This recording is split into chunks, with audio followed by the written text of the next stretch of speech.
The big friend formula for plus 8 is equal to minus 2 plus 10.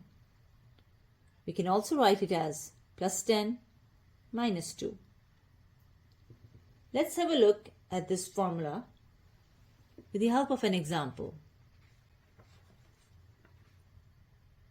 4 plus 8.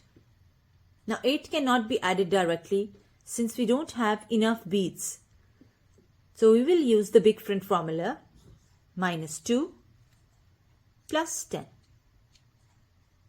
Answer is 12.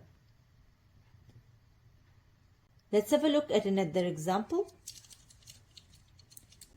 6 plus 2 plus 8. Now again, we don't have enough beads to add 8 directly, so we'll take help from the big friend formula. Minus 2 plus 10. Answer is 16.